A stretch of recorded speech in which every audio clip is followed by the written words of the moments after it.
स्वादिष्ट किचन मध्ये तुमचं मनपूर्वक स्वागत। आज आपण खानदेशी पद्धतीचे मठा मुगाचे वडे करणार आहे। काही भागात याला सांडगे देखील म्हणतात।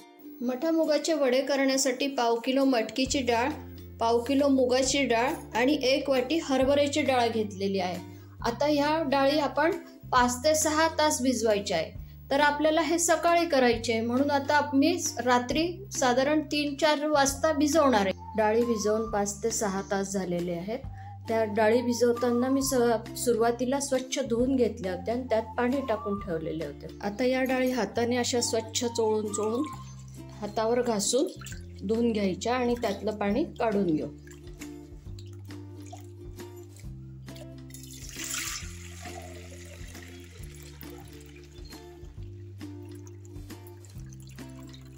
पुन्हा एकदा पाणी टाकून स्वच्छ धुवून घेऊ। आपण सगळ्या डाळी स्वच्छ करून घेऊ। सगळ्या डाळी स्वच्छ धुवून झालेल्या आहेत। आता आपण एका चाळणीमध्ये नितळायला ठेवू। दुसऱ्या चाळणीत मुगाची डाळ काढून घेऊ। त्याच्या बाजूलाच हरभऱ्याची डाळ पण काढून घेऊ। त्यातलं पाणी पूर्ण नितळलं पाहिजे, म्हणजे आपल्याला वाटताना जास्त पातळ होणार नाही आपलं पीठ। 10 मिनिटांसाठी आपण हे पाणी नितळण्यासाठी चाळणीतच राहू देऊ, मग वाटायला घेऊ। वड्यांमध्ये घालण्यासाठी लसूण, काश्मीरी लाल तिखट, आपलं साधं लाल तिखट, हळद, मीठ, हिंग, बडीशोप आणि कोथिंबीर असं घेतलेलं आहे। तर आता आपण डाळी वाटून घेऊ। साधारण 3 चमचे मी सुरुवातीला डाळ घेतलेली आहे। त्यामध्ये हा एकूण अर्धी वाटी लसूण घेतलेला आहे। तर त्यातलं आपण प्रत्येक बॅचमध्ये थोडा लसूण, अर्धा चमचा जिरं आणि थोडीशी बडीशोप, म्हणजे हे त्याबरोबर बारीक होईल म्हणून आपण बरोबर टाकायचं। पाणी न टाकता वाटून घेऊ। पाणी न टाकता आपण हे मिश्रण छान फिरवून घेतलेलं आहे।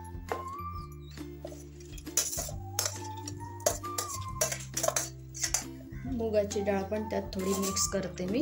एकत्र दळल्या तरी चालतात त्या। लसूण पाकळ्या, थोडी बडीशोप, थोडं जिरं। आपण 1.5 चमचा जिरं घेतलेलं आहे। त्यातलं थोडं करत सगळ्या एकेका घाण्यामध्ये टाकायचं, म्हणजे ते चांगलं व्यवस्थित बारीक होतं। आता आपण अशा सगळ्या डाळी बारीक करू। पाण्याचा अजिबात वापर न करता आपली डाळ छान वाटून झालेली आहे। त्यात आता आपण मसाले घालू।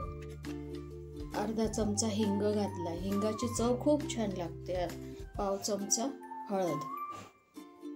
तिखट आपल्या आवडीनुसार घाला। मी 1च चमचा घालते, कारण आपण भाजीमध्ये सुद्धा परत तिखट घालतो, त्यामुळे 1च चमचा आपलं लाल तिखट घातलेलं आहे। आणि हे रंगासाठी 1 चमचा बेडगी मिरचीचं तिखट घालते।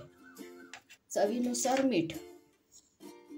भाजीत सुद्धा आपण मीठ घालणार आहे, त्यामुळे वड्यांमध्ये थोडं प्रमाणात मीठ टाकायचं। कोथिंबीर। जर तुम्ही झाऱ्याने वडे करणार असेल तर कोथिंबीर सुद्धा आपण जेव्हा डाळ वाटतो त्याच वेळेस कोथिंबीर सुद्धा वाटून घ्यायची। पण कोथिंबीर टाकली, वाटून घेतली तर थोडासा रंगामध्ये फरक पडतो। हे छान मिक्स करून घेऊ।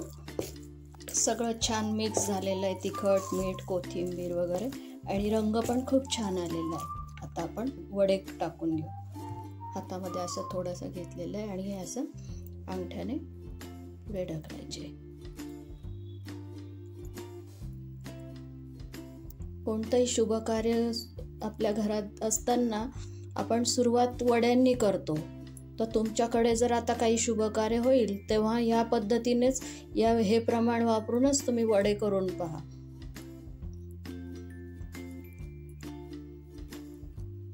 छोटे टाकायचे, म्हणजे ते भाजीत अजून शिजून मोठे होतात। काही वडे मी हाताने तोडून घेतलेले आहेत आणि आता आपण झाऱ्याने कसे झारायचे ते बघूया। एक झारा घेतलेला आहे, तो झारा असा उभा धरायचा, त्यावरती आपलं वड्यांचं सारण टाकून घ्यायचं आणि असे लांब पडू द्यायचे ते।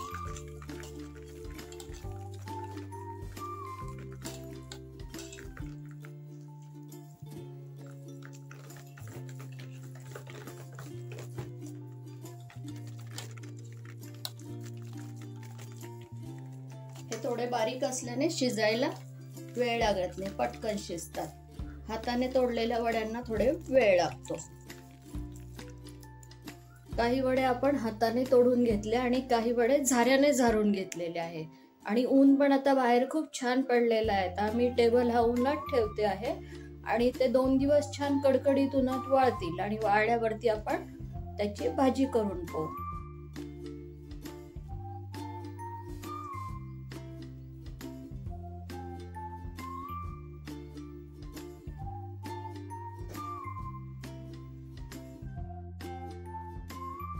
दोन दिवसाच्या उन्हामध्ये आपण हाताने तोडून घेतलेले वडे आणि झाऱ्याने झारून घेतलेले वडे एकदम छान वाळलेले आहेत. तर ते आतपर्यंत वाळणे खूप आवश्यक आहे, नाहीतर काही दिवसांनी त्या वड्यांना जाळे लागू शकते.